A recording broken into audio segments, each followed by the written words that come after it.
गावाकडे सकाळच्या नाश्त्यासाठी हॉटेलमध्ये गेलं की आवर्जून खाल्ला जाणारा नाश्ता तो म्हणजे गरमागरम अशी टम्म फुगलेली पुरी आणि त्यासोबत भाजी. पण हॉटेलची चव घरी येतच नाही असं तुम्हाला सुद्धा वाटतं ना? म्हणूनच आजची ही खास रेसिपी तुमच्यासाठी. या पद्धतीने जर पुरी भाजी बनवाल तर हॉटेलचं खाणं विसरून जाल आणि तुमच्या जुन्या आठवणी नक्कीच ताज्या होतील.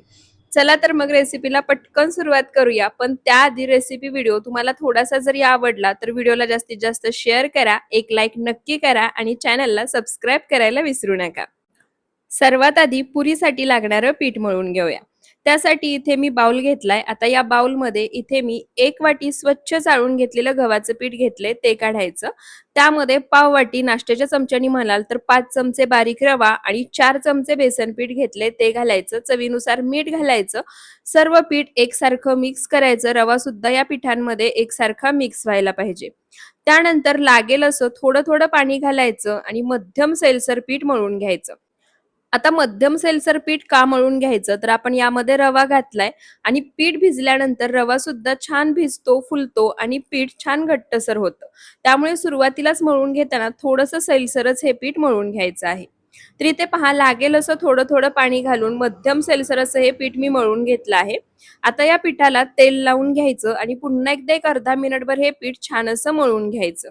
तर इथे मळलेल्या पिठाची तुम्ही कन्सिस्टन्सी पाहू शकता. आता झाकण ठेवायचं आणि हे पीठ एक अर्धा तास भिजण्यासाठी बाजूला ठेवायचं. आता पीठ भिजतंय तोपर्यंत आपण भाजी बनवून घेऊया. त्यासाठी गॅसवर कढई गरम करायला ठेवली आहे. कढई गरम झाली की यामध्ये 4 मोठे चमचे तेल घालायचं. बटाट्याची भाजी छान तर्रीदार व्हावी यासाठी तेलाचं प्रमाण थोडंसं जास्त वापरायचंय.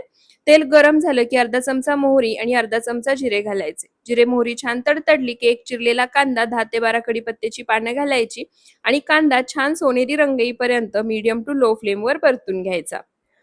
तर इथे पहा कांदा मीडियम टू लो फ्लेमवर छान असा सोनेरी रंग येईपर्यंत मी परतून घेतलाय.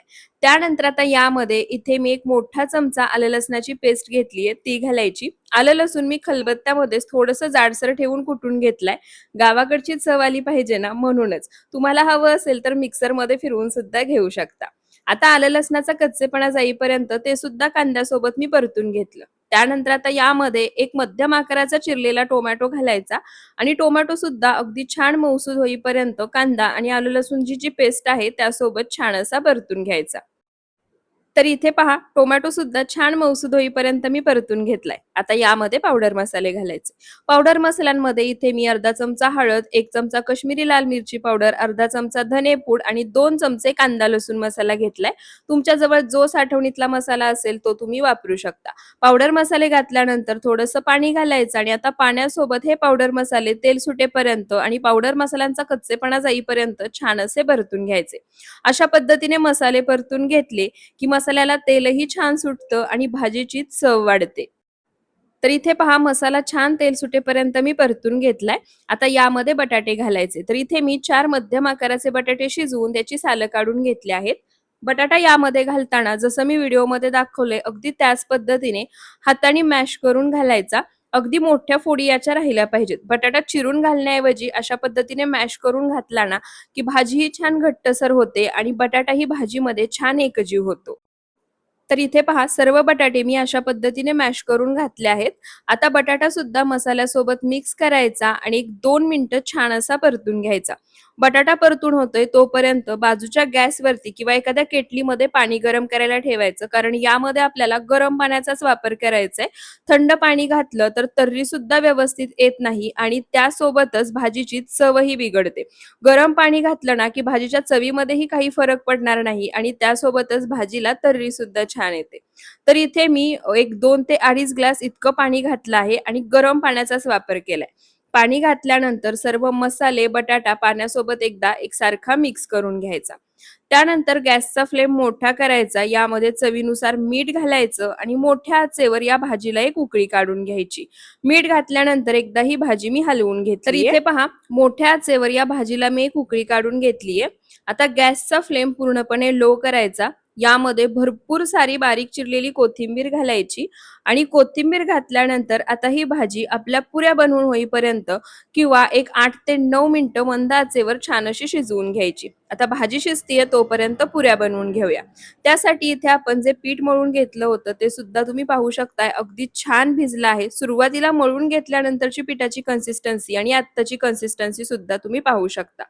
त्यासोबतच गॅसवर पुऱ्या तळण्यासाठी कढईमध्ये तेल मी आधीच गरम करायला ठेवलं आहे. आता काय करायचं, हाताला थोडंसं तेल लावायचं, मळून घेतलेल्या पिठातलं थोडंसं पीठ घ्यायचं आणि याचा लिंबाच्या आकारा एवढा गोळा तयार करून घ्यायचा. तर इथे पहा या पद्धतीने गोळा तयार करून घेतला आहे. आता आपण पुरी लाटून घेऊया.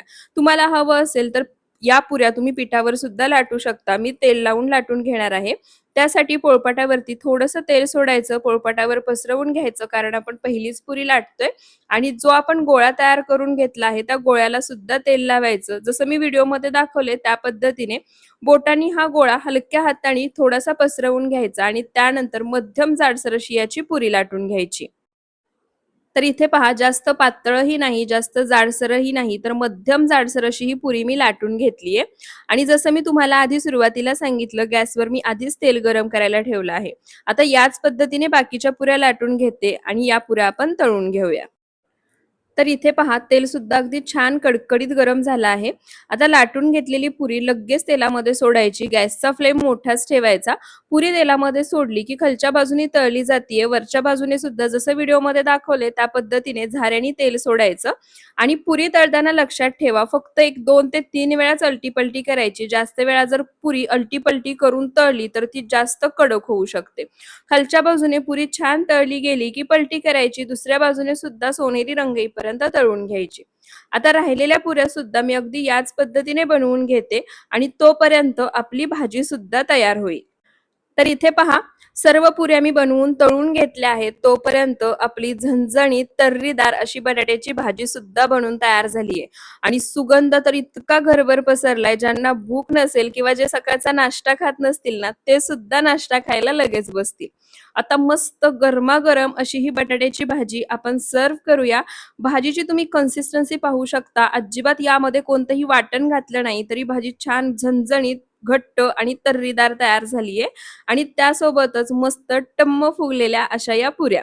मस्त लिंबू पिळायचं आणि कांद्यासोबत या पुरी भाजीवर ताव मारायचा. तुम्ही सुद्धा एकदा या पद्धतीने ही गावाकडची पुरी भाजी नक्की बनवून पहा. व्हिडिओ आवडला असेल तर व्हिडिओला जास्तीत जास्त शेअर करा. एक लाईक नक्की करा. पुढची रेसिपी कोणती पाहायची आहे ते कमेंटमध्ये सांगायला विसरू नका. आणि हो जाता जाता चॅनलला